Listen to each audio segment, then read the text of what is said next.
Assalamualaikum semua. Dan dia ada beberapa perkara yang saya kira sangat penting untuk kita fokus mulai hari ini. Pasalnya next week dalam Road to FTT kita ada beberapa poin utama lah saya nak sampaikan kepada you, terutamanya dari segi fokus dan juga hala tuju. Okey. Yang pertama antara benda yang saya rasa you kena kelekat dan juga faham, nombor satu ialah mesti memahami yang kita nak pergi bukan saja teknikal, kita akan pergi kepada fundamental dan juga sentimen. Kan pasal itu kita nak tahu ke mana arah, kan, kekuatan arah dan juga dekat mana nak masuk. Tu dia antara sentimen, fundamental dan juga iaitu technical. Itu satu. Yang kedua juga kita nak pergi pada iaitu saya nak you start dari segi account sikit.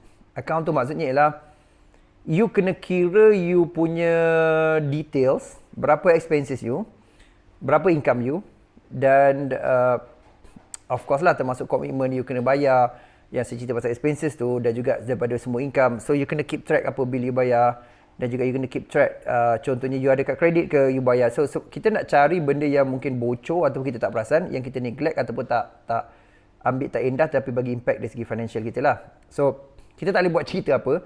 Pasalnya ialah satu, numbers don't lie. Nombor dua ialah kalau kita nak lebih dari segi kita punya result, bermaksud ialah kita kena ada benda measurement, bermaksud kita kena ada benda nak di measure. So saya nak start you measure. Satu sudut paling simple lah, saya nak start you measure apa tau? Saya nak start you measure iaitu dari segi you punya berapa you dapat sebulan dan berapa apa yang you spend. Benda ni simple tetapi sangat praktikal. Saya nak you buat dekat tu pasal dalam next video saya akan terangkan apa benda yang kita panggil lah financial statement ataupun financial worksheet. Kan, supaya you tahu apakah financial worksheet yang aku nak tengok secara tak langsung, dan kita faham at least dekat mana kita berada supaya kita dapat jelas berapakah kita punya expenses setiap bulan, berapa income kita, apa expectation kita dalam masa setahun lagi, 5 tahun lagi. Sebab kalau kita nak pergi satu tempat akan datang, kita kena tahu kita daripada mana. So jadi kejujuran hypertruth yang sangat penting. Worksheet tu saya boleh bagi you untuk download nanti. Saya akan bagi link, maksudnya dalam description dalam YouTube.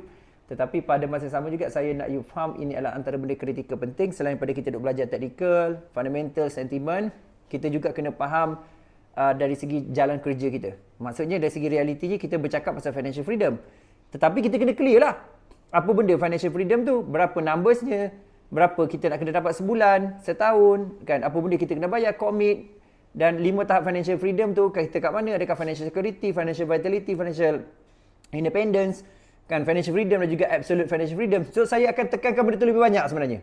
Jadi banyak konten yang akan lebih baru dan you akan perasan ialah cara-cara dia juga hala tuju sejalan kerja yang lebih teratur. Jadi saya harap you faham apa saya maksudkan ni supaya you boleh tangkap okey inilah target dia. Sebab kita dekat sini ialah kita realistik.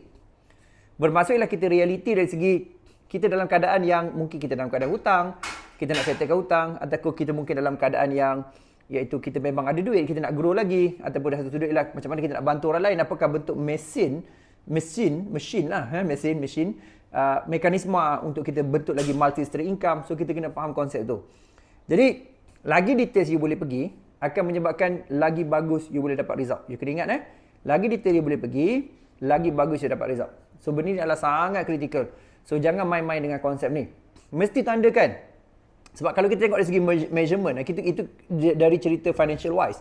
Kalau kita cerita dari segi kita punya education wise, ataupun kita cerita dari segi activity wise lah, belum pergi education wise. Education tu maksudnya lah kita nak tengok apa yang kita educate hari-harian kita lah. Dari segi contoh kita tengok ialah kita punya daily activity wise.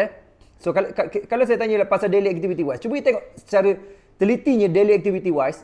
Cuba perhatikan satu sudut ialah tengok dari segi konsep macam ni. Okey, aku dalam daily activity wise ni, aku buat apa pagi, buat apa petang, buat apa. Kita kena list aktiviti kita. Mungkin kita banyak tidur ke, banyak buang masa ke, banyak tengok Facebook ke. Benda tu kena measure. Jadi dalam konteks ni, dalam video ni saya tekankan financial dulu. So you kena keep track you punya financial. Sebab kalau kita tak keep track, kita tak boleh nak target. Ini belum cerita urusan dengan tax lagi. Ini belum cerita urusan dengan macam mana you nak acquire, nak beli rumah, nak acquire beli kereta. Macam mana strategi dia. So benda ni kena kelekat lah bang. Tak boleh main-main. Faham tak? So jadi aktiviti ialah apa saya nak buat, you faham ialah start record, kan, semua you punya expenses sebanyak mungkin, kan, mungkin daripada kad kredit, mungkin pada bank statement you, kira bulanan you belanja, termasuk juga grocery seminggu ni berapa, apa yang aku kena bayar bulan-bulan, gym insurance ataupun dan lain-lain lah.